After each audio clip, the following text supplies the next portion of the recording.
Welcome everyone to our post-EU transition event, Are You Ready?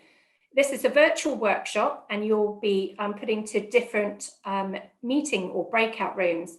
This is a joint event in partnership with Surrey Chamber. My name is Anna Christie, I'm the CEO at the Chamber. We're very pleased to bring together a team of specialists to help you prepare for the new era as we enter into 2021. We have specialists in 6 different areas, including regulation certification, tax, food and drink labelling, digital or e-commerce, customs border tariffs, and people. I'd like to highlight a few things though before we get started, that the chambers are also here to help provide advice. We've got training courses that we can provide on international trade and customs, and we are also delivering the export documentation as well as the customs declaration service. So customs declarations will be a new requirement from the 1st of January. So I just want to highlight those services that the chambers can help businesses. This workshop is being recorded. However, we won't be able to record every single breakout room. We will only be able to record in 3 of the different rooms. Therefore, we will share the expert contact details so you can put forward any questions to them afterwards if you didn't have the opportunity to enter the breakout room that you wanted, or you have some questions that you think of afterwards. You can use the chat function, so please do use the chat function to share best practice or updates, but keep your questions for the experts and for us when we come back into the main meeting room.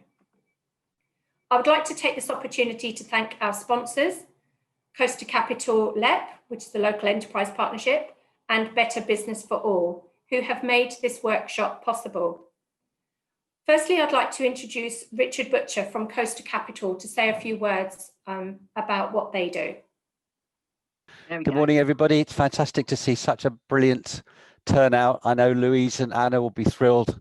They've put such a huge amount of work behind the scenes into making what will be a very successful morning. This time last year, we were running boot camps with the chambers, and we wanted to replicate the success of those by having experts that you can talk to on a one-to-one basis. So just to say, Coast to Capital is the area of West Sussex and East Surrey, and we provide, through the Growth Hub, we provide free business support to businesses in that area. That can range from access to finance, discussing COVID issues, export issues, or if you just want to speak to an experienced advisor about issues within your business. So I'd encourage you to contact us and see how we might be able to help you. Thanks, and I hope you enjoy the rest of the morning. Thank you very much, Richard, and to Coast to Capital. I'd now like to introduce our other sponsor, and that's Paul Hobbs, who's the chair of Better Business for All. Paul. Thank you, Anna. Good morning, everyone. Yes, I'd like to welcome everyone to the event, and well done to Sussex Chamber of Commerce for putting on this event. And it's great to see so many people in attendance. The Sussex Better Business for All group was formed quite a few years ago now. We've been long running, and we are a amalgamation of regulators from trading standards and environmental health and fire and rescue from local authorities throughout both East and West Sussex, including East Sussex County Council and West Sussex County Council. The group also contains a number of business support organisations such as the Sussex Chamber of Commerce, the 2 growth hubs that cut across Sussex, Business East Sussex and Coast to Capital.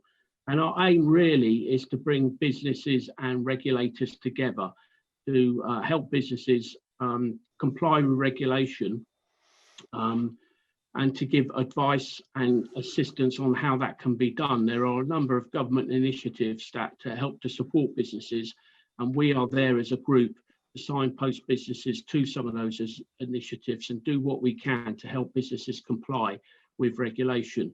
It's well known fact that businesses that are compliant tend to prosper much better, and it's our aim that we don't want businesses to be afraid of the regulator, to actually welcome them in, because we have got resources that we can offer. So that's a little bit about what the group actually does, and I hope that you enjoy the rest of the day. Thank you. Thank you very much, Paul. So thank you to both our sponsors, Coaster Capital and Better Business for All. I'd also like to thank my colleague, at Surrey Chamber, because this is a joint event. We have brought businesses together with virtual events. We can do this. We can bring businesses and chambers together so that we are a much larger team. So I'm going to now hand over and introduce you to Louise Punter, who's the Chief Executive at Surrey Chamber. Good morning, everybody. I think you've heard enough from me already. So before we go into the rooms, I'd like to introduce you to Linda Bazant, who is a great friend of Surrey Chambers. She's a barrister and a member of Gray's Inn and the Bar Association of Commerce and Finance in Industry and the Institute of Export and International Trade. I say all that because we needed somebody who was going to read avidly up until midnight last night, or I bet it's up until 9:15 today, who can just give us a very quick overview of where we are leading up to the transition. So I'm going to hand over, or the end of the transition, I should say. So I'm going to hand over to Linda and ask you to give us a few words, Linda. Good morning, everyone, and thank you for taking the time to join us on this event. As you know, we are fast approaching the end of the transition period and heading into uncharted waters from the 1st of January 2021 as a sovereign state. Negotiations for a free trade deal between the UK and the EU continue apace, and despite the fast approaching deadline of the 31st of December 2020, there continues to be intransigence. And as of yesterday, negotiations have been suspended after a member of the EU team tested positive for COVID-19. We thought that this week's EU summit would be seen as a deadline for a Brexit deal, but on Wednesday, Europe's leaders were demanding that the EU Commission should publish no-deal contingency plans as Brexit negotiations continue to drag on. Michel Barnier, the EU's chief negotiator, has held off publishing such plans for fear of giving away too much to Britain. Monsieur Barnier would use financial services, data protection, aviation, energy, and haulage as bargaining chips. So, for example, if Britain refused to allow European fishing boats to continue taking catches in British waters, the EU could use financial equivalence rules to hit the City of London or to block airlines such as BA from operating in Europe. And then, of course, there's Northern Ireland and the need for certainty over how the new customs rules will work after the transition period. Businesses have said that they have no idea how the new Northern Ireland Protocol would operate. An extreme example, cited to MPs, suggested that if the protocol were applied to the letter, a simple ham and cheese sandwich made in Britain and sold in Belfast would need 2 health certificates to get through the border control posts. The stumbling blocks continue to be competition rules, where governments give state aid support to businesses, and fishing rights. The EU wants the UK to stick closely to EU rules on things such as workers' rights, environmental regulations, and state aid. The UK, on the other hand, says the whole point of Brexit is to break free from following common rules. And of course, the elephant in the room, the Internal Markets Bill, which could override parts of the Brexit withdrawal agreement and has called into question the trustworthiness of the UK. Of course, any deal will need to be ratified by parliaments on both sides. And with regard to the EU27, this would mean that the draft agreement would need to be translated into the relevant languages. If there is no agreement, trade between the UK and EU will default to World Trade Organization rules, with tariffs set to be introduced on many exports and imports, which would push costs up. Trade with the EU in 2019 accounted for 43% of UK exports, and 51% of UK imports. Despite all of this gloom, doom and bickering, a deal is still possible. And with that in mind, you will today be able to take advantage of the expertise that has been gathered together for you by Surrey Chambers of Commerce and Sussex Chamber of Commerce and their amazing teams of people. I would caution, however, that there is a general consensus of opinion among some businesses that if there is a trade deal, we won't have to worry about customs declarations and all of the accompanying paperwork. This is not the case. The free trade agreement is about tariffs, not customs declarations. I cannot impress upon you enough how important it is, if you export to or import from the EU, for you to have a complete awareness and understanding of the administrative tasks that you will need to complete. This applies to not just your export and import personnel, but also senior management, your negotiating team, just ensuring your Incoterms are in place, your legal team, your insurance teams, and your finance department. And of course, your supply chain. Don't let them be the trip hazard in your business. Make sure that they've got all of their ducks in a row too. As an example, commodity codes that you use on the documentation must be accurate. It has become the habit of some traders when dealing with the EU to just use the first commodity code on the list when dealing with Europe. You may be interested to know that the default commodity code that has been used recently means that the UK has shipped more purebred stallions than have ever actually existed in the UK.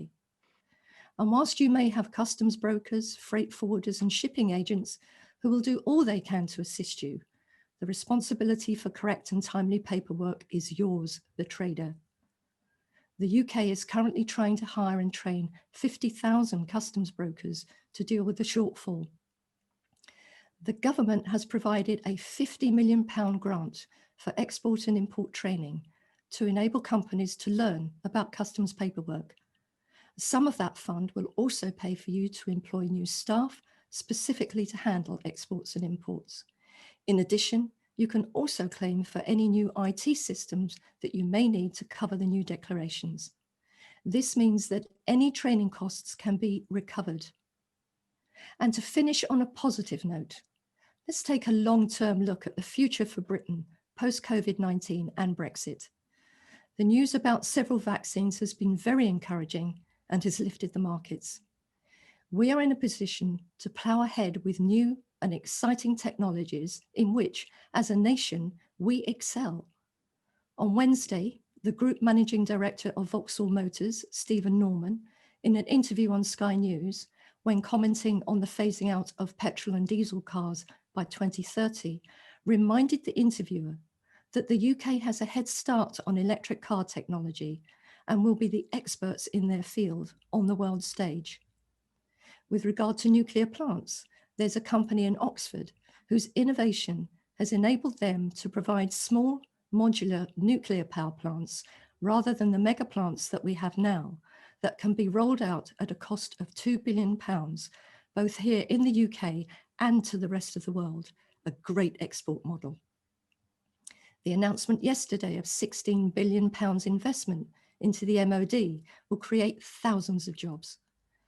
According to a survey by EY released yesterday, the UK's attractiveness as a destination for foreign direct investment remains comparatively strong despite COVID-19, with strengths in key areas like digital technology, research and development, and manufacturing. There is more than a solid base for the UK to build a future strategy on. And with all of these innovations, the SME is the support mechanism providing the backbone of business in the UK. So take advantage of all the expertise that is on offer for you today to enable your business to be totally prepared and at the front of the queue when our PLCs come looking for suppliers.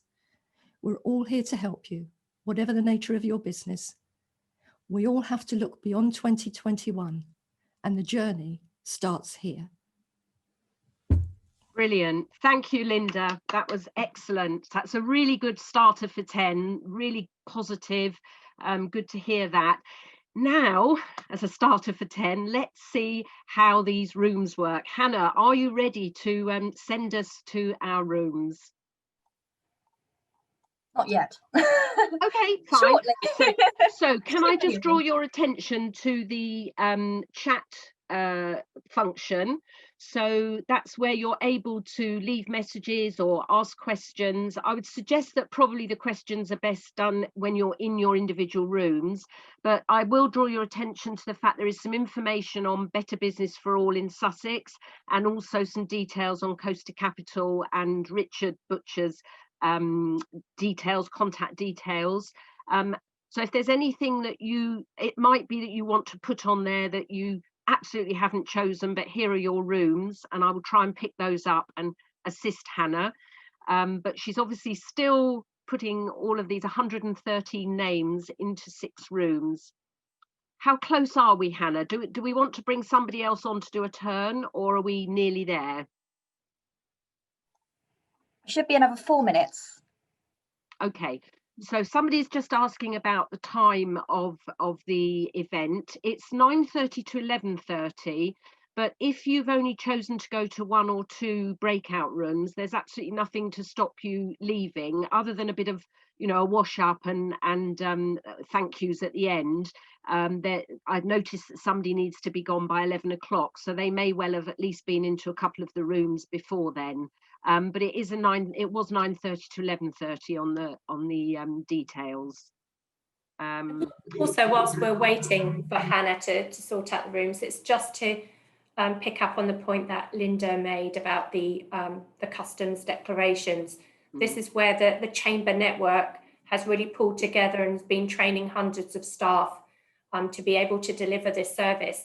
And so both Surrey chambers and ourselves, we've got teams that are fully trained to be able to help with the customs declarations, and they will be needed regardless of what happens, whether there's a deal or no deal, they will be needed. And so please do direct any inquiries to our customs teams. The export documentation teams are still there as well, and there will be changes to certain documents in the export side in terms of certificates of origin, EUR1s. Again, please do direct any inquiries to our export department who will be able to help. And there are training courses to help ensure that businesses have an overview, they understand the changes, whether it's commodity codes, Incoterms, whatever that may be. And as far as recording availability, as Anna said at the beginning, we will be recording as much as we can, but there's always the shortcomings of these wonderful features, but we can only record 1 breakout room at a time, so we will be able to record 3 breakout rooms. So that will be available afterwards if you miss a breakout room or you just want to go back and hear again. So I would, just put that out there. How are we doing, Hannah?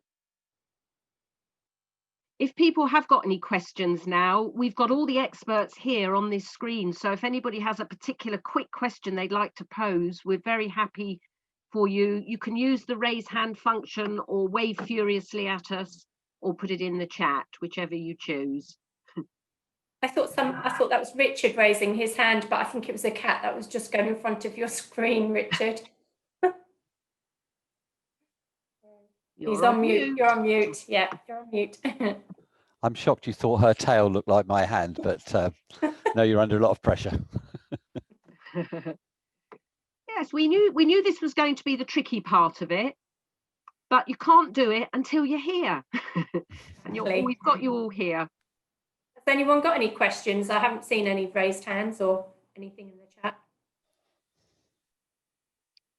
They don't want to ask us, Yes, Anna. They don't. Oh, yes. Erica's got a question. Erica, would you like to answer? Yes, I attended a webinar from Trade and Industry yesterday, and they did say the same things as Anna about the new form of documentation for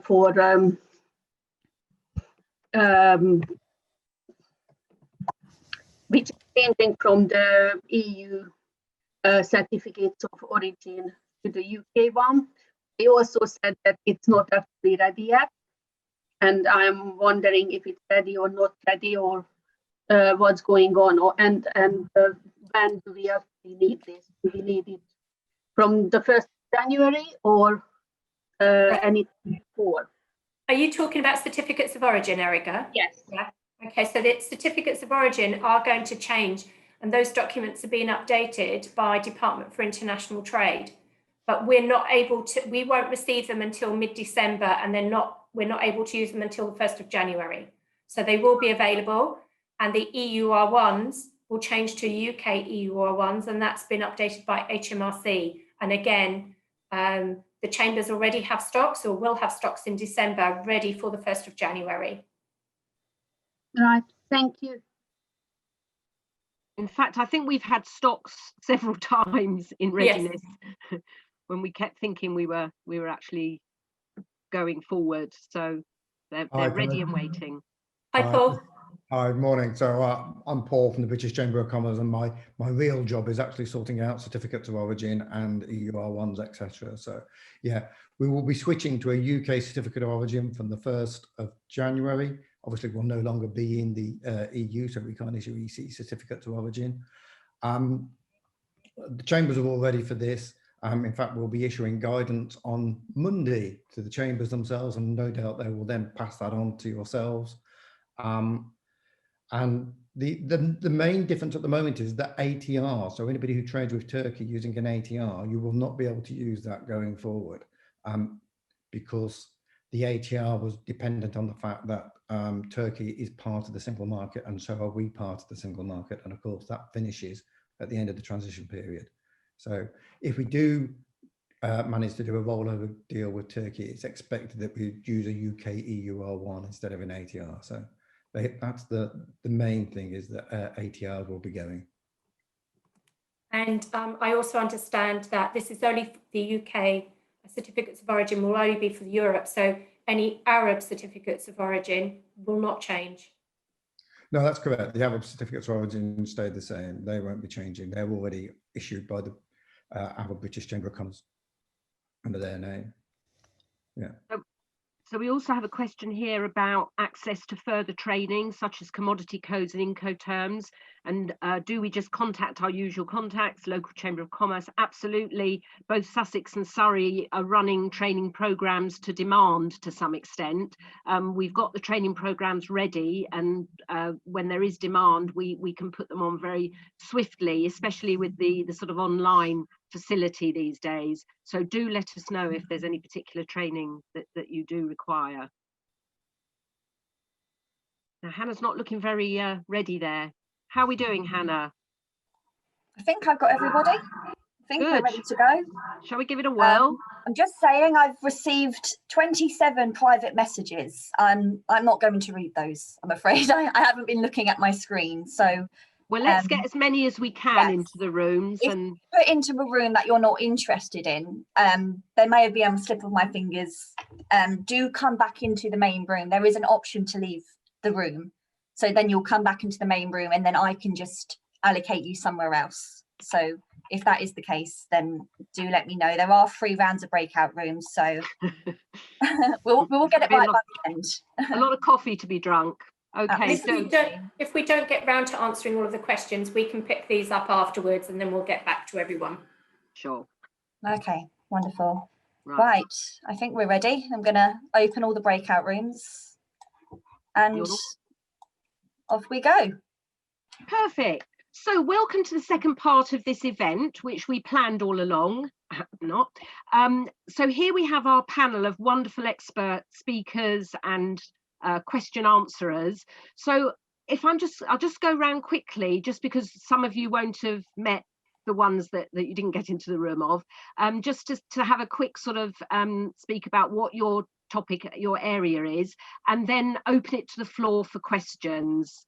Sorry, it hasn't quite worked as we thought, but this we think will be the best use of the last 40 minutes. So Linda, let me ask you first. So I was in the breakout room that was covering digital services, e-commerce and data protection. We had quite a lot of conversations after that, but as ever, it's morphed into exports and imports and international trade in the long run. But then it's all interconnected. So, but we had a good conversation, a good set of questions, and there are a lot of people out there that actually need help. Emily. Hello, yeah, I'm covering people. So from an employment law perspective, what you need to do, along with Martine. So we were looking at what the implications are for EU nationals living and working in the UK. And then if you've got staff who you want to work in the EU post-January, what the implications are for them too. And Martine, I think Emily's introduced you, but please. Hi everybody, yes, working with Emily. Obviously Emily's the employment lawyer looking at the legalities, and I was just looking at some of the practical considerations around planning budgets, recruitment strategies, talent pipelines that could be affected obviously by the changes that are coming down the line. And Paul? Morning everybody again. Yeah, so I was looking at customs. We were having a lot of questions around import and export. And I think really we came down to the fact that you really need to sort out your commodity codes. That's the basis of everything. So make sure you've classified your goods, because that's the start of everything. Excellent. Andrea. Hi, good morning everyone.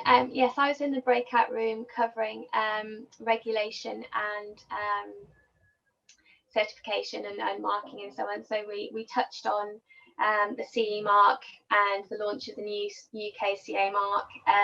We've been doing a lot of Brexit preparedness with companies across the UK. So there's other regulatory concerns that have come about, you know, with regard to EU REACH, which is the chemicals registration, and then the whole different set of obligations for placing products on the EU Northern Ireland and GB marketplace as a result of the transition coming to an end. So.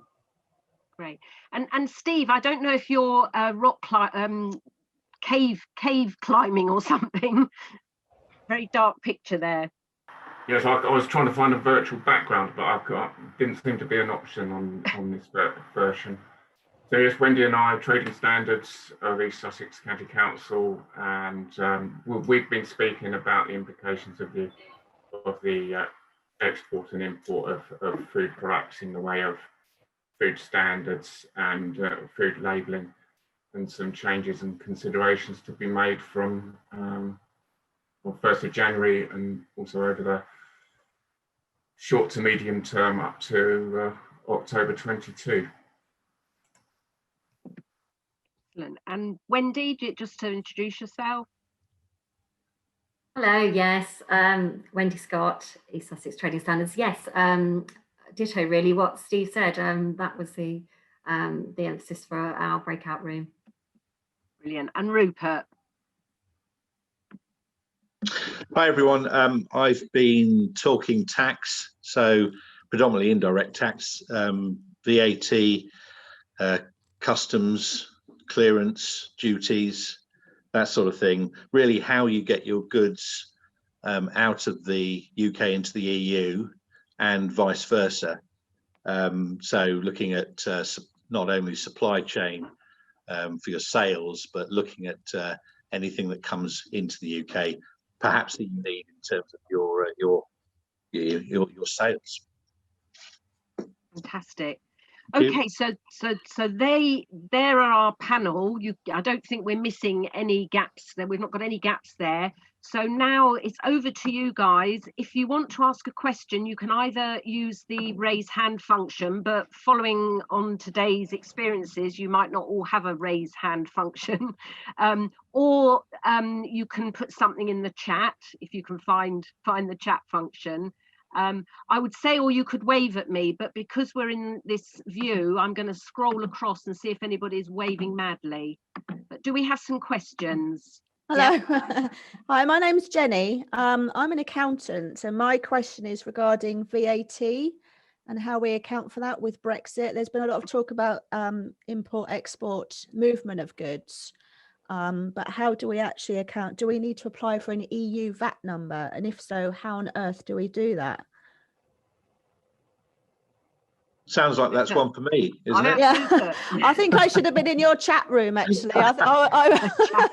Let's see what we can do. So From a UK perspective, if you're importing goods into the UK, then it's we've spoken in our chat room about postponed accounting, and what that means is that it will be pretty similar to the current mechanism for acquiring goods from the EU into the UK. So at the moment, you self-account for VAT that you on goods that you receive from the EU on your VAT return, called acquisition VAT, and the process there is that you charge yourself, let's say £100 of VAT, and you claim back the same amount, £100 of VAT, on the same VAT return, provided that your activities are taxable, so that you have a right to recovery. If you're an exempt business, then you may not have a right to recovery, and so there could be a cost there. So that's the way you deal with it currently. Moving into 2021, the government has said that they will allow postponed accounting, which means in effect that you charge yourself import VAT and claim back the same amount of import VAT on your VAT return, again, provided that you have a taxable intention in respect to those goods. So it's designed to remove what would have been a cash flow issue for businesses of having to pay import VAT on the at the port of entry, and that's going to be available to all. So it'll be a beneficial position. Is that the same? Sorry to interrupt. Is that the same as deferred VAT? Because obviously at the moment the scheme is that you can defer the VAT. Well, as in a deferment account. Yeah, the deferment scheme. So the deferment account allows you Will to. that continue? Yeah, that does continue. I'm not sure you can use both. Yeah, but if we've already got that set up, then we can continue to use that. Yes, I mean, for me, by far the simplest is to use postponed accounting, because then there's never a cash flow issue. Yeah. Whereas with a duty deferment account, where you're deferring VAT payments on everything that's been received to the 15th of the following month, you only get a period of deferment, whereas you might be filing a VAT return once a quarter. So I think there's a question mark over is our way for deferring duty and VAT the most efficient, most effective for cash flow reasons. And yeah, I need to double check, but I think I read something saying that it might not be available. Postponed accounting might not be available if you've got a deferment account, but again, I think that's something to be looked at. Yeah, certainly. Thank you. In terms of the other way round, so this is UK business supplying goods into the EU.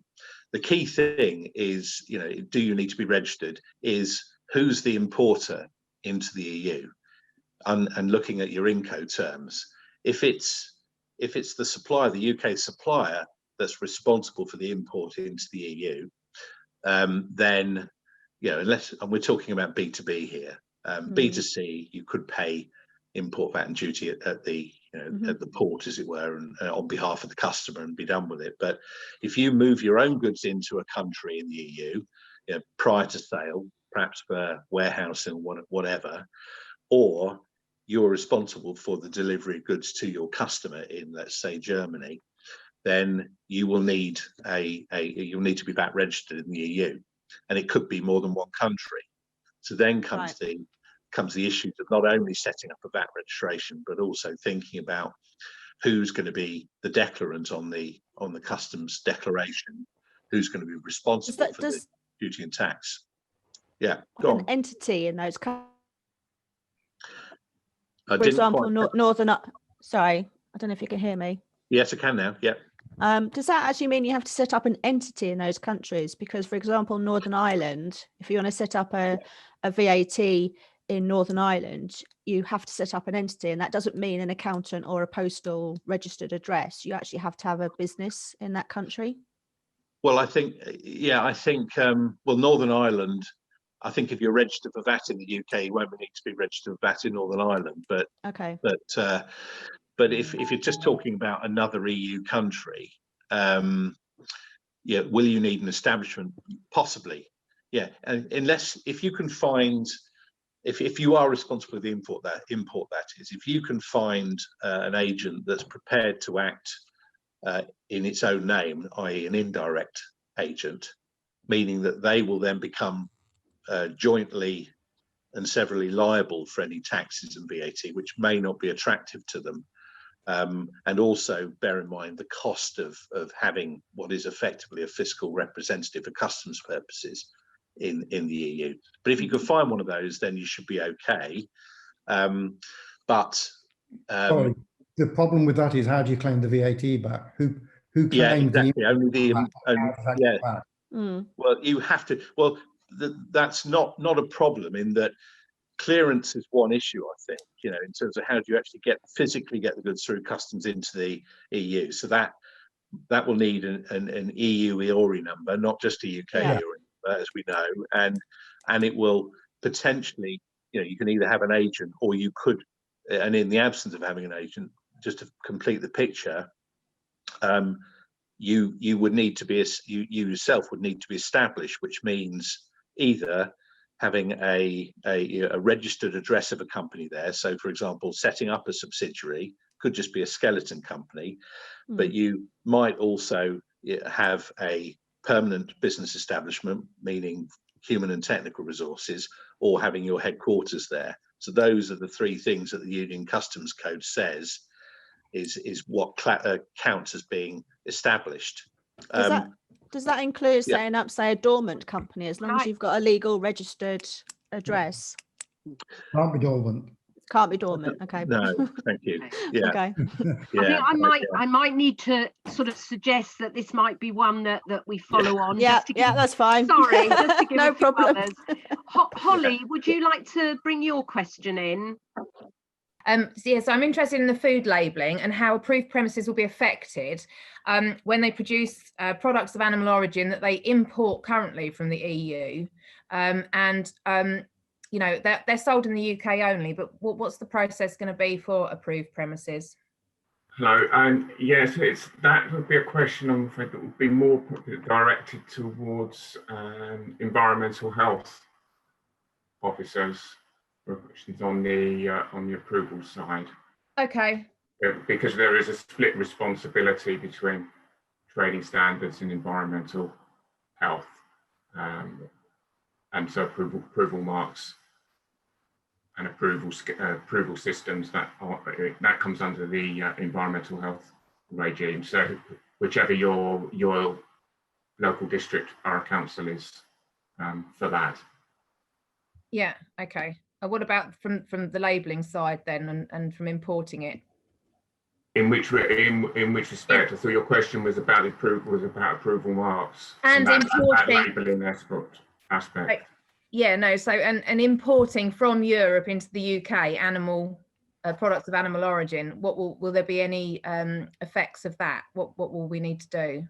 What sorts of product is it? Is it ready going for further processing, or is it bought in and then sold as is into the retail chain? No, it's bought in and processed. Bought in and then processed by you? Well, a factory. They make them into sausages, but I mean, it's just that all of the imports. I'm their food safety consultant, so I just want to make sure that I understand what's happening from that point of view. Yes, yes. We've been in a position for giving the guidance on the final product. Right. So I think from your activity there is outside of the scope of the trading standards. Okay. I mean, who would Holly need to speak to? I think as a first instance to go towards the environmental health of the relevant district or borough council for that business. Okay. All right. Fine. If I can just interject for a second, and I don't know whether this has been covered previously, but Holly, you might want to refer to the new border operating model as well, which covers the goods that you're talking about that you're importing. They are goods that are deemed to have additional requirements. The new border operating model, if you just do a search on Google for that, it will show you kind of the documentation that's needed to bring those goods into the EU from the 1st of January. It's kind of like a phase, so it's not a product that necessarily needs an immediate import declaration, you have the option to defer declarations on those goods up until July. But there are certain certificates like health certificates that might need to accompany those goods. So if you consult that document, that's probably a really good place to start as well. Okay, thank you. Thanks. Right, we have a sort of a generic question, which is around explaining the changes in Incoterms. So I don't know which one of you wants to grab that one. I know several of you probably know the answers here. Well, that's an Incoterms aren't changing. Obviously, the new Incoterms came out in 2020, so we're now using Incoterms 2020. But the Incoterms won't change. But obviously, some of the responsibilities when you're exporting to Europe or importing from Europe previously, the Incoterms weren't particularly important because there was no customs declarations being done and no duty to be paid and VAT to be paid, etc. So what you need to do is to review which Incoterms are used and see if they're still appropriate for use after we leave the transition period. I was talking to a company the other day, they're exporting about £2 million worth of product, DDP, to Germany. Now that actually becomes a huge problem for them because that means under DDP, they're effectively agreeing to pay all the duty and the VAT and handle all of the import into the EU. So that's going to be that would be a dreadful term for them to use, but some companies may insist on that in order to carry on using UK suppliers. So it's not that Incoterms are changing, it's just because we're no longer going to be in the single market, the implications of the terms we use change. So yeah, certainly review the Incoterms and make sure you understand who is responsible to do the import, who is responsible to pay the duty, and who is responsible to pay the VAT. Actually, can I just add something to that? That's why in my opening remarks, I mentioned the fact that it's not just the export and import teams that need training, it's your negotiating teams, it's your legal teams, because they are the ones that will catch this kind of thing. So when the salesperson goes out and agrees the sale, they may not be thinking about how much it's going to cost to actually physically get the goods there and what Incoterms they should be using. So you need to make sure your negotiating team understand the Incoterms so that you don't get yourself in this situation, because it's going to cost you a lot of money if you're shipping DDP. Okay. A lot of questions. Sorry, a lot of the questions are being answered as they scroll through on the chat, but I'm going to pull this one out just because it might ring true with others. So a question for Paul or Rupert. This is Claire New, importing Scandinavian homeware products from EU countries. They deliver to our door by couriers or freight companies. Going forward, will we need to engage with a customs agent to do this? Yes, it's a short answer. So bringing the goods in previously, as I said, the expression we used to use is, if you're exporting to Berlin or Birmingham or selling to Birmingham or Berlin, you use the same paperwork, and the same would apply for Scandinavian countries. If they were selling to Oslo or London, it was the same paperwork. Now you will need to do, those goods will need to be imported and the duty and VAT paid, and somebody has to sort out claiming that back, etc. So yeah, it won't be the same. No, you will need to do a customs declaration. Somebody will need to do a customs declaration. Anything that moves from the EU to the UK will need a customs declaration if it's a good. Services are different, obviously, and the same for an export. Everything that you export now, everything that leaves the UK will now need a customs declaration export. What about Oslo is the question. Oslo. Oh, sorry, yes. Sorry, yeah. Oh, it's Scandinavian. Give me that at least. But it's that is whether there's a trade agreement or not. Yes. You still have to do customs declarations. There is this, I think you were very good to point out at the start that this is a real problem at the moment, is people believe that if there's a deal, all these problems disappear. They don't. No. All it does is reduce the tariffs and possibly looks at regulatory alignment. Everything else still has to be done. Yes. But basically we have contracts with UK clients and we purchase materials in other EU countries, typically with FCA terms. But if we make goods available for collection in Germany and the final destination is, for example, Holland, how would we charge? Do we need to charge UK VAT, or do we need to apply? I don't know. I don't know what the answer or how to ask the question correctly even. Definitely Rupert. Right. Yeah, that's an interesting one, but the goods are not coming anywhere near the UK, are they? So no, certainly no UK VAT. You may have a registration requirement in the EU because VAT is always about where the goods move from and to. So if you're taking title to the goods in the EU, even that they're moving from one country to another, then ordinarily that would require you to be registered in either of the country, either to be charged VAT where you're picking up the goods, as it were, or to account for acquisition VAT where you where the goods are sent to before you then supply them onto your customer. I did come across a situation yesterday where the UK entity actually had an EU VAT registration in another country, not the two countries concerned, and it could use that under the triangulation simplification, which I'm not going to go into here. But yeah, your situation probably needs looking at specifically. I think you might have some compliance issues over there. Okay. We just had a question, which again is quite a generic one, but we've also got an answer. Well done, Paul.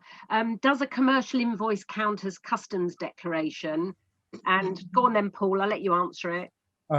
No. So a commercial invoice normally contains all the details of the information. So whereas before you may have just done a pretty standard invoice when you were sending goods to the EU, you will need to do a full commercial invoice now, which would show the commodity code of the items, the CPC. So you'd also want to put the custom procedure code onto the commercial invoice, and all the other details, value, etc. So commercial invoice normally contains the information, but then that has to be submitted to the customs authorities using via a customs declaration. So usually, in terms of where we supply to is all over the world anyway, and in terms of certificate of origin, when we sell our goods to, say, the Middle East or the Americas, we do charge them for certificate of origin. So do you reckon it's possible, or even if we do have to charge our customers per order for the certificate of origin? Yeah, thank you. Yeah, I mean, so we're not expecting that certificates of origin will be needed into Europe. So the UK and the EU generally don't require a certificate of origin now. So we don't expect that to change. And if you do need to supply a certificate of origin, then it's standard practice to charge for that. So yeah, I don't think that really changes. Whatever you do for the rest of the world, you can carry on doing for Europe. Okay, thank you. Okay. Anybody else want to? Oh, well, that's quite a long one. We export to 9 countries which have a free trade deal with the EU. I understand the UK has already signed free trade deals with some of these, but not all. How do I, this is a good one. How do I find out where the UK has a deal, and specifically what export documentation do I need to provide to carry on exporting to each country? And actually he's given the countries, or she, Chris Jones, South Africa, Norway, Chile, Iceland, Switzerland, Turkey, Ukraine, Israel, Andorra. Go. All right. If you go to the if you Google Moldova trade agreements, HMRC.gov, it will bring up a list, a web page where you will find a list of all the countries we've done deals with, and then you can go into the deals of those countries. I mean, generally, it sounds like we're going to carry on as we are. So so for South Korea, for instance, I know that's not on your list. Just looking, you're using invoice declaration, you'll be able to carry on using the invoice declaration. If you're using an EUR1, then the Moldova agreements are then going to use a UK EUR1, which I haven't actually seen one yet, but I understand it's identical to the current EUR1, and your chamber will be able to process that for you as normal. The only thing to be wary of is whether your goods will still qualify. So there will be rules of origin in each of those agreements. And it is quite possible that if your goods are a mix of EU content at the moment, that they may not now, whereas before they would have qualified under the EU trade agreement, they may not qualify under the UK agreement because they need to be of UK origin to qualify for that agreement.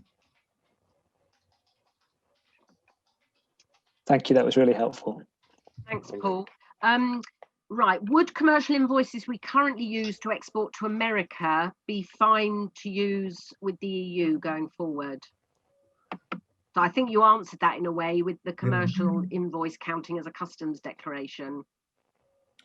Well, without seeing the commercial invoice you're using, then, but yeah, if it works to get goods into America, then it will probably be okay using it with the EU. Though I notice you're using the Incoterm DAP, so you may again want to check that whether that Incoterm works properly into Europe, because I don't think the American rules are I'm no expert on this, but the American rule would be slightly different when it comes to imports. Okay, I've got another Incoterms. Would it be a problem to continue selling DAP as we would have to pay duty and taxes at an EU country? What would be the best practice so none of the part would be much affected? So is that Ziminav? So under DAP or DPU, it's not the seller that's responsible for paying the duties at local customs, so it's incumbent on the buyer to interface with the local customs authority and settle those charges. So they could continue to deliver DAP or DPU. In fact, some of our clients who are currently delivering deliver duty paid or DDP, where they do have to settle up for the local VAT and import duty, we're actually asking them to see if they can move to DPU or DAP. I hope that helps. So we manufacture and outsource distribution of one particular pharmaceutical product to a third-party UK-based distribution team. We do have customers in Northern Ireland. Do we need to set up a legal entity if we're the manufacturer and license holder, or would it be up to the distributor that we use? Paul, you're very busy. You're on mute. Don't be on mute. Oh, I was hoping for. I think you would need to take specialist advice. Pharmaceuticals is always a bit more complicated anyway. It is good that they're the license holder as well. Probably not in Northern. It depends if those goods are going to go from Northern Ireland into Southern Ireland.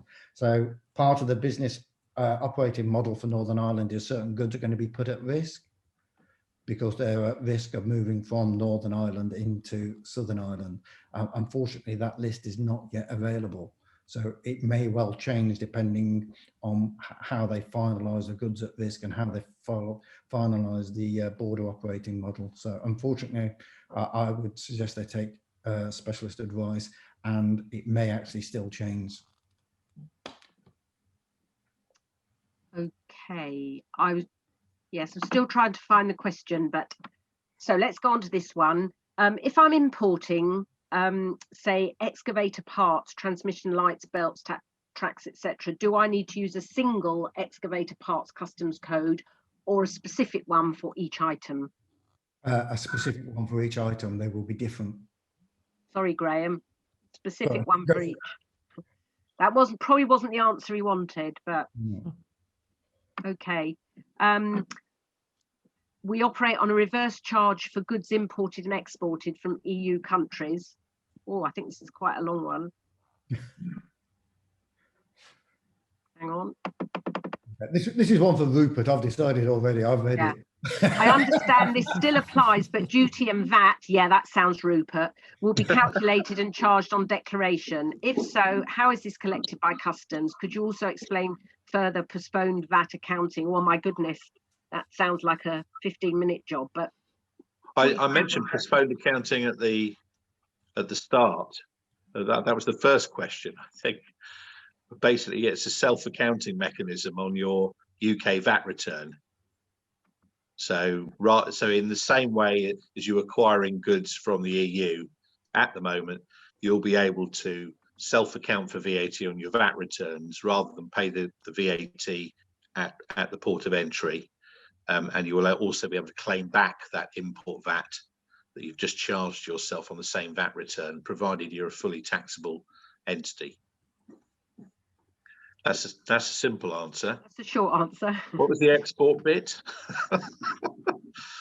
While you're looking for that, Rupert, I'm going to move on to this other one. Yeah. Within our office, I have colleagues who work for a French entity which is operating out of the UK.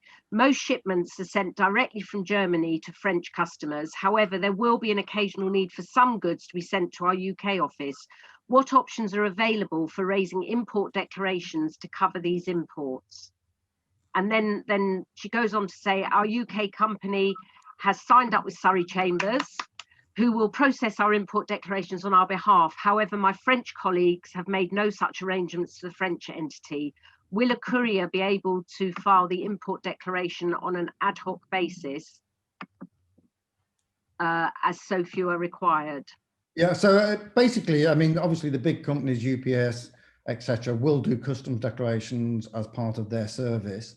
Obviously, they will charge for it. So one of the things people haven't factored in is the fact that actually, especially if you're business to customer, then there's going to be real implications to this, because that will be interesting in terms of duty and VAT and who's paying it, because people are going to be surprised that they're going to, when they collect their parcel, they're going to find they've got to pay the duty and the VAT as well. So business to customer direct is going to be difficult, but UPS, etc., will be able to continue to do this for you. They'll just charge you extra for doing a customs declaration as part of that service. There is going to be a change to the low value bulk import, but I think they will all qualify for pretty much automatically from what I've read so far. So that's things under £135 can be sent without a full customs declaration being done. As long as they're private, I guess would be the answer to that. I've got a people question. So I'm glad Emily and Martine are still with us. Employing EU residents not currently covered under the right to remain process after the 1st of January, can this be done through a third party that is registered under the approval to do so, provided we pay the minimum level of pay? I don't see why not. I think as long as your contract is obviously with the employee themselves and they have the right to remain. Yeah. Do you have any comments, Martine? Sorry, there's still bashing going on in the background. Yeah, as long as the documentation is correct, then I think, as you say, Emily, that's the key thing, isn't it? Making sure that you've checked your documentation and you've got the right to remain there. Yeah. Great. Richard Butcher, you've used the raise hand function. Well done. Come on in. Just using all the functions. So I've got a question about rules of origin. How that will change. So if a UK company is exporting components to an EU manufacturer, which they incorporate in a product, which they then export, for instance, car parts or something like that, is there something to do with the percentage value that might change in terms of duties?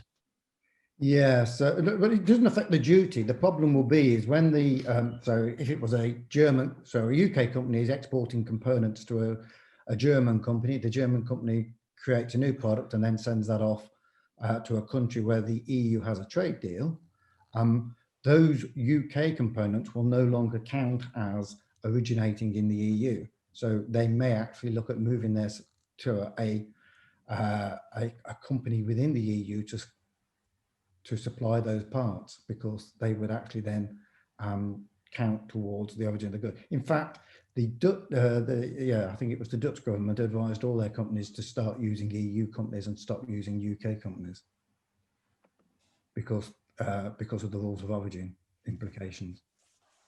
So it may, the changes on this will have effect on supply chains, both into and out of the UK. Yeah, rules of origin are going to get messy. So yeah, at the moment we can use anything that made in the EU and that counts towards the origin of the product for percentage as you say, there's usually a percentage based on the commodity, usually around 40%. So that will, yeah, there will be implications for UK companies, both in terms of what they import and what they export in terms of rules of origin. The UK was kind of hoping that something called cumulation would, the EU would allow us to accumulate the origin of their goods into our goods, but that seems unlikely. And I think the EU have pretty much said no to that. That's unlikely to be part of any deal. But again, until we actually get a deal, we don't know. Okay, I'm going to bring this, I'm going to do 2 more questions and I'm going to bring it to a close. But what it tells me is that we need to do this again, maybe in a slightly different format, but we need to do this again. So let me do the 2 questions and then we'll pull it together.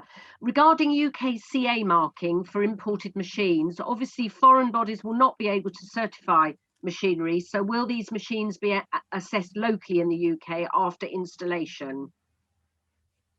So I've actually just replied to that one. So EU countries will be able to have their products certified and assigned the UKCA mark, but it's just they need to be done by a UK notified body like the BSI. So if it's incumbent on them to have their products with the UKCA mark in order to place them on the UK market, they can still do that. They just need to have a UK notified body do that that certification. Lovely, thank you. And I've got this final one. We have a Bulgarian factory that ships direct to our UK customers. How can we avoid our UK customers having to handle any import procedures or costs and just get seamless delivery? The UK customers buy from ourselves in the UK. I think I can answer that one. That you I think simply act as the importer and the declarant on everything that's coming into the UK. Claim back the import VAT via your UK VAT return and postponed accounting or whatever it is, and then make a supply plus UK VAT to your customers. Brilliant. Well, there's still stuff coming in and it will keep coming in, but what I'm going to do is make sure that any of the questions on there are answered and we can provide a bit of a script, not all of the stuff on there, but a bit of a script of the answers. Thank you so much. And for those of you that have stayed with us till the end, that's absolutely brilliant. There will be more events like this. Well, not quite like this, but we, you know, obviously we need to make sure that all of these questions are being answered, because the last thing we want is a big hold up on exports. We need all of you exporters to be able to, and importers to be able to do business without there being barriers to that. So, you know, we'll do everything we can from both chambers. So it just leaves me to thank our sponsors again very much for making this possible. And you know, we'll keep you posted. We'll send out all the backup information. There will be a little Survey Monkey questionnaire coming out just to get a bit of feedback about where you feel you are on preparedness and what other things we could be doing to help you. So please do feedback on that, because it'll really help us. And I am absolutely expecting, don't try breakout rooms in the same way again, and that, you know, feel free to say whatever you feel, and we'll do the best we can in the future. So if I could just ask my experts to stay on the line, and then wish everybody a wonderful Friday. And I know I'm ready for Friday night gin and tonics. We'll see you again in the near future. Thank you all for attending.